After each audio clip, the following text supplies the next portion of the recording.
જય માતાજી મિત્રો, સ્વાગત છે તમારું ફરી આજના નવા વિડીયોમાં। તો મિત્રો, આજે આપણે ખૂબ જ મહત્વના અને આધુનિક વિષય પર ચર્ચા કરીશું, જેમાં આપણે આજે ચર્ચા કરવાની છે ડ્રોન સહાય યોજના 2025 વિશે।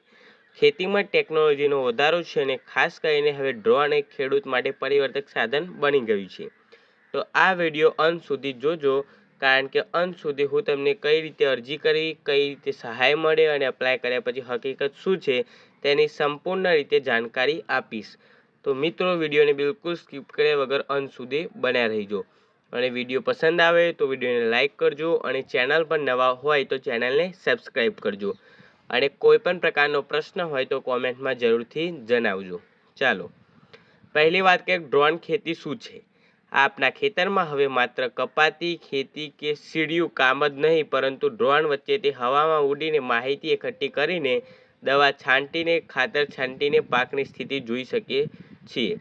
વિશેષ રીતે દવા અને પેસ્ટિસાઇડ છાંટવાનો પ્રામાણિક વિધાન, ખાતર પોસ્ટર છાંટણી, પાકની વૃદ્ધિની મોનિટરિંગ, રોગ જીવાતની વહેલી ઓળખ, જમીન પાણી અને બીજી જે સ્થિતિ છે એનું સર્વેક્ષણ।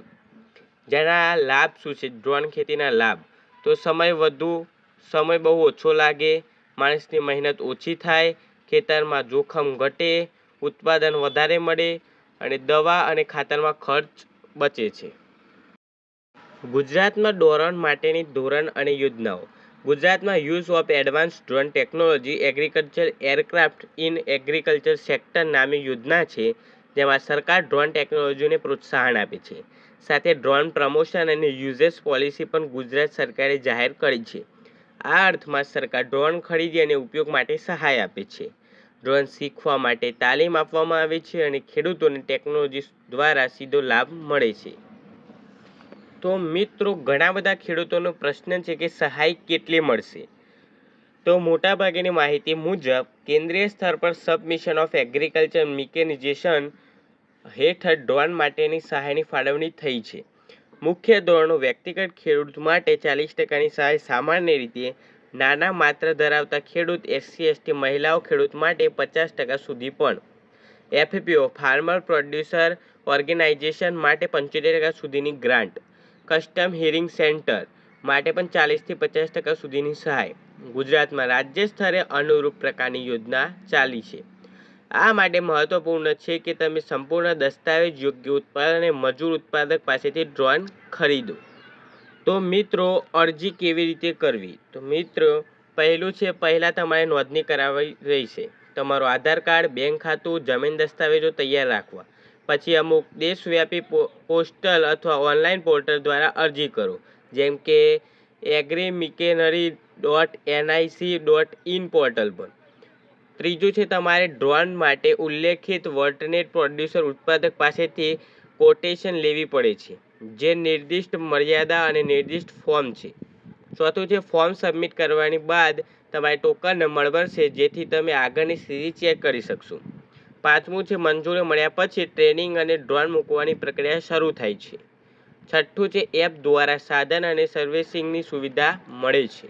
જ્યાં ખેડૂતોનો અનુભવ છે, ખેડૂતોએ જણાવ્યું છે કે એક ખેડૂત 25 એકર ક્ષેત્રે માત્ર એક દિવસે ડ્રોનથી દવા છાંટ્યું, 30% સુધી દવાનો ખર્ચ ઘટાડ્યો, પાકની સ્થિતિ પર વહેલી રીતે નિયંત્રણ શક્ય બન્યું, માનવ મહેનત ઓછી થઈ અને સમય બચ્યો।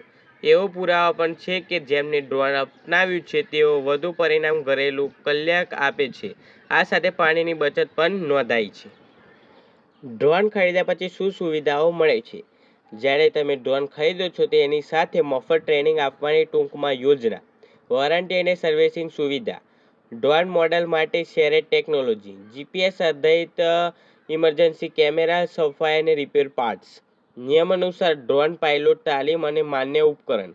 આ સુવિધાઓ સાથે ખેડૂતે ટેકનોલોજી સ્વીકારવાની આત્મવિશ્વાસ મળે છે।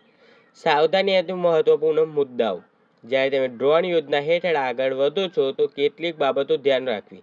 ડ્રોન ખરીદતું સમયે માન્ય સૂચવેલી યાદી મુજબનું મોડલ ખરીદવું। દસ્તાવેજો સાચા હોવા જોઈએ, આધાર, બેંક અને જમીન દસ્તાવેજો। યોગ્ય તાલીમ લેવા આગ્રહી છે, ડ્રોન ઉડી શકે કે નહીં તે ડ્રોન પાયલટ રાખવાની જરૂરત છે। અન્ય ખર્ચ જેમ કે સર્વિસ, પાર્ટ્સ, ફ્યુઅલ, બેટરી પણ ધ્યાનમાં લેવું। જમીનમાં કેમિકલ છાંટણી કરતી વખતે પર્યાવરણની સુરક્ષા નિયમોનું પાલન કરવું. રાજ્યની આપેલી સૂચનાઓ સુવિધાઓ સમયસર જુઓ. ભવિષ્યની દિશાઓ. ડ્રોન ખેતી હવે માત્ર એક વિકલ્પ નહીં પણ આવનારા સમયમાં આધાર બનશે. મશીન લર્નિંગ સાથે પાકને real time monitoring, emergency sensor દ્વારા પાકની આગાહી, ડ્રોન સાથે રોબોટિક મેથડ્સની સંયોજન. છોટા ખેડૂત માટે drone servicing centre, custom hearing centre વધશે. ગુજરાત સહિત રાજ્ય મૂલ્યે વધુ યુનિટ્સ અને મશીનરી કેન્દ્રો વધશે. તો મિત્રો, ખેડૂતો, તમે જો આજનું તક છોડો છો તો આવનારા સમયમાં પડકારો વધારે હશે. ડ્રોન સહાય યોજના 2025 એ તમારું ખેતર સુધારવાનો મોટો માધ્યમ છે. આજે જ અરજી કરો, ટેકનોલોજી અપનાવો, વધુ ઉપજ, ઓછો ખર્ચો અને ઉચ્ચ માનવ હેતુ મેળવો. તો મિત્રો, તમને આ વિડીયો કેવો લાગ્યો? જો વિડીયો પસંદ આવ્યો હોય તો વિડીયોને લાઈક કરજો અને ચેનલ પર નવા હોય તો ચેનલને સબસ્ક્રાઈબ કરજો. અને કોઈ પણ પ્રકારનો પ્રશ્ન હોય તો કોમેન્ટમાં જરૂરથી જણાવજો. અને અત્યારે જ કોમેન્ટમાં લખજો ડ્રોન યોજના 2025. જય ખેડૂત. મળીએ બીજા વિડીયોમાં. જય માતાજી.